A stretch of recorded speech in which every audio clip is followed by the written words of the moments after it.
Do rocks somehow evolve? The weird answer is yes. There was evolution before life. And so today we're going to talk about three things. One, what evolution really is. Two, how mineral evolution works. And then three, how AI is speeding up the process of physical evolution. Let's dive in.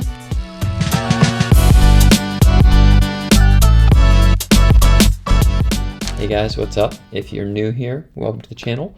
My name is Reese, and I used to teach tech ethics at MIT, but these days I'm mostly just an information sponge. And so over the past decade or so, I've read hundreds of books and I've done hundreds of interviews on my podcast. I try to understand the language of reality.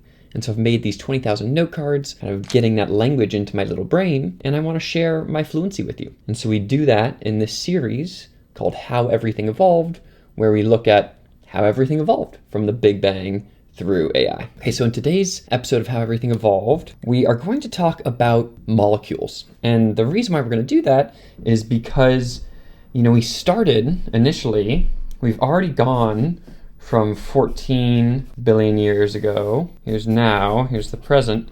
We've gotten to about 4.5 billion years ago. And in the past episodes, we talked about how atoms formed, and we talked about the whole periodic table of elements. And now what we're going to start to do is we're going to start to combine those elements into molecules, or if you combine multiple atoms together, that makes a molecule. And we're going to look at what molecules are likely to get formed. And so the three things we're going to talk about today are, one is what is evolution? And then two, we're going to talk about mineral evolution. That's the evolution of minerals through time. And then finally three, we're going to talk about how AI is accelerating this mineral evolution. So let's start with this first one. What is evolution? Evolution is a funny word, because I think a lot of people associate evolution with biology, or they just associate it with a more general idea of change. But I actually mean something very specific when I talk about evolution. When I'm talking about something like, hey, this is how everything evolved. I mean something very specific with evolved. And so I want to show you how much of an evolution nerd I am to start.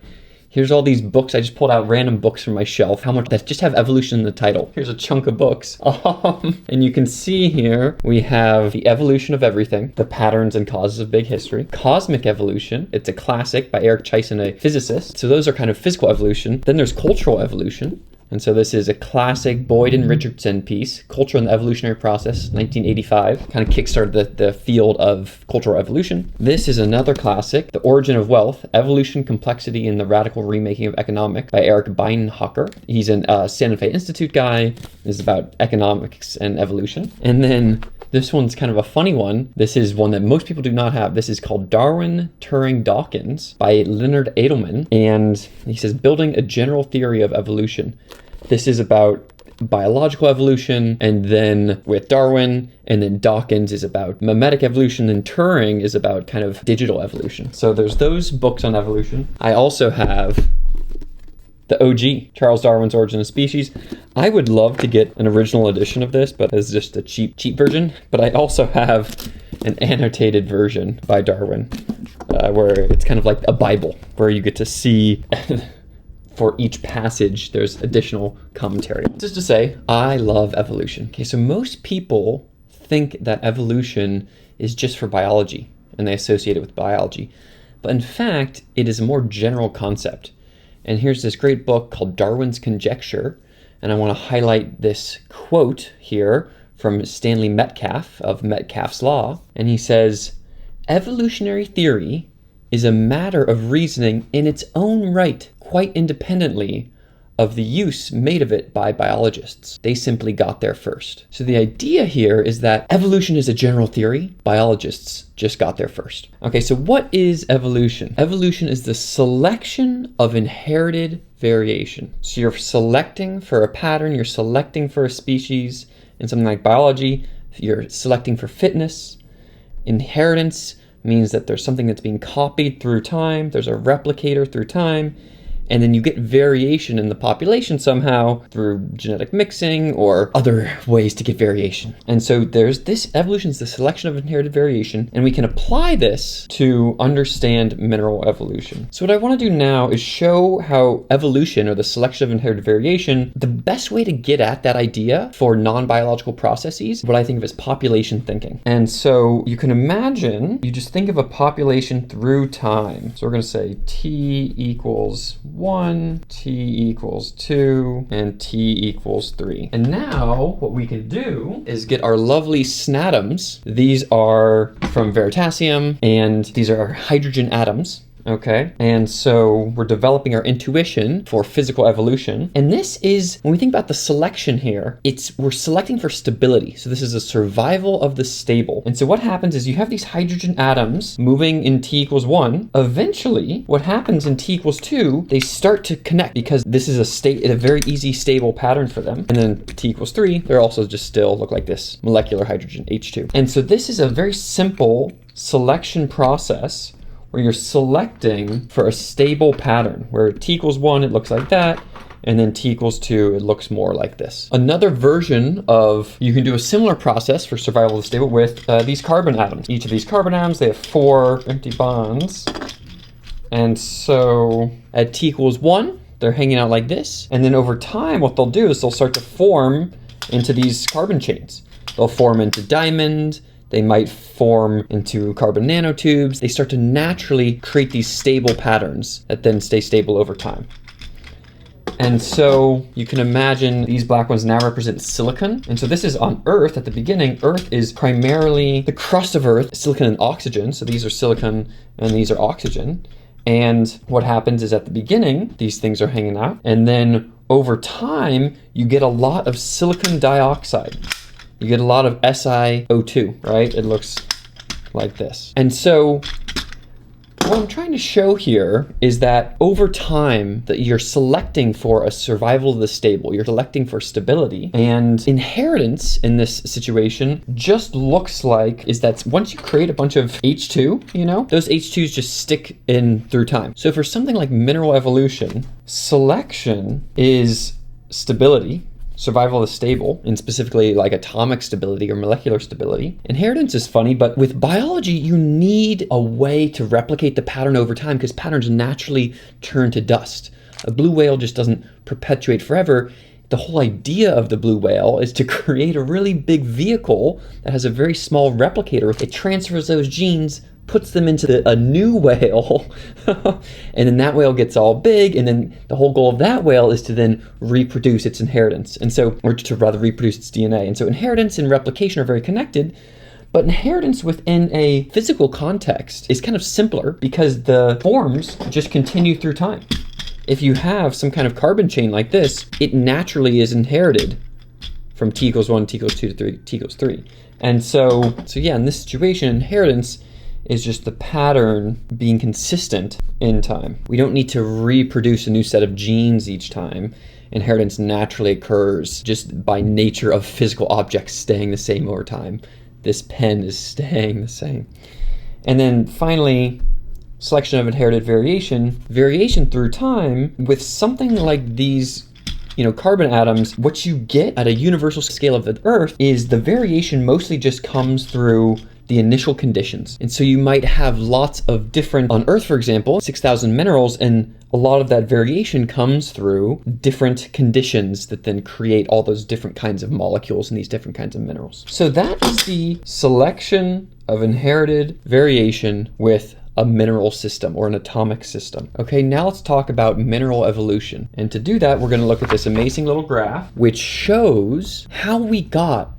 So this graph, as you can see here, on the x-axis is the years before present in billions of years, in giga years. And on the y-axis is the number of mineral species. And so what this shows us is that at the start of Earth, around 4.5 billion years ago, there were almost no mineral species. There weren't that many different kinds of minerals on Earth.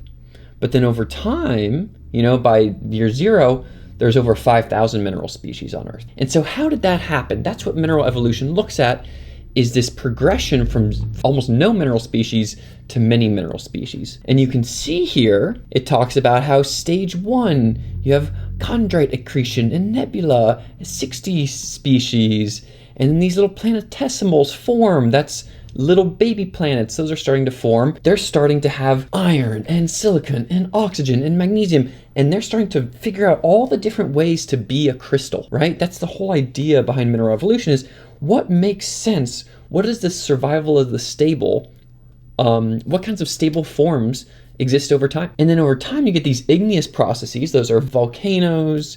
And then you start to get, and so over time, stage 4, you get these granites. And so what you're finding here is that all the Earth is kind of determining all the different ways that you can be a stable mineral. And here's a little example. Here's a little crystal that has a couple of silicates in it and a little bit of olivine in it. And so it's finding out all the different ways that one can be a mineral in the world. And then stage 6, a little bit of biology, but stage 7 is oxidation. And so that's when we get photosynthesis, and that's when oxygen fills the earth. It fills up the oceans, and then it also fills up the land. It rusts everything. It rusts all the metal, and then eventually it starts to fill up the atmosphere.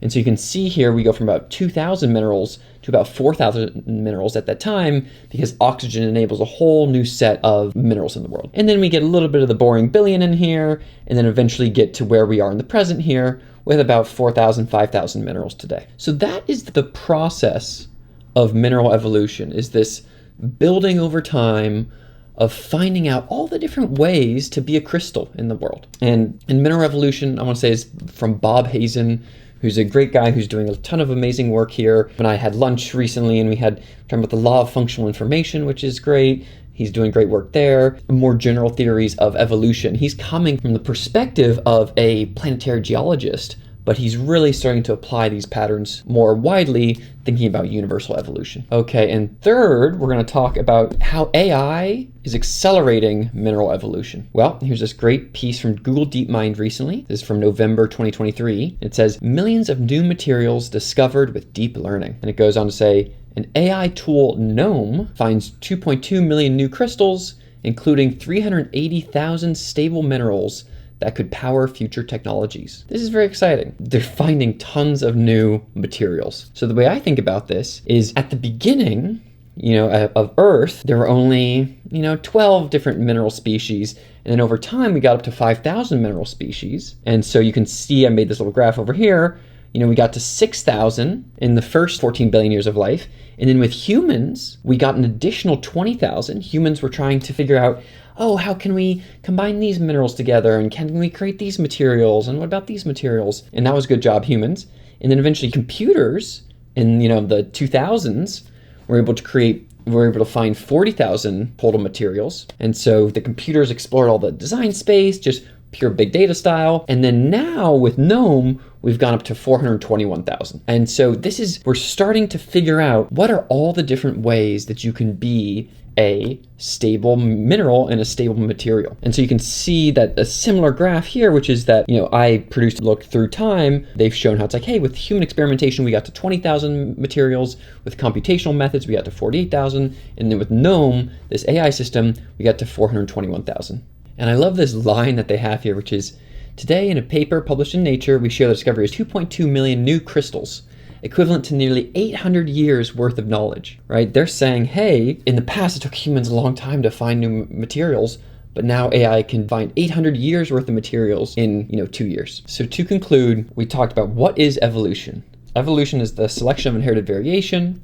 Mineral evolution is the process over time where we've gone from 0 minerals to over 5,000 minerals on Earth, as Earth was finding all of these stable patterns. And finally, AI is accelerating mineral evolution, especially accelerating material evolution, finding all the different ways to build helpful materials for us. Thank you, as always, for watching. Thank you to the supporters of Root for supporting this educational content. And if you're excited to learn more, if you want, you can look at past episodes for how the atoms got created, how elements got created. That's all exciting. And then if you want to look in the future, we're about to look at this time period here, 4.5 billion years ago. How did the Hadean period start on Earth? And how should we think about geology on Earth in general? So definitely subscribe to see more episodes of how everything evolved. If you want to see what happens from 4.5 billion years ago through now, we're going to explore that the rest of these episodes. Thanks. and goodbye. Oh, also, if you want to buy these Snadums, they're amazing and I totally recommend them.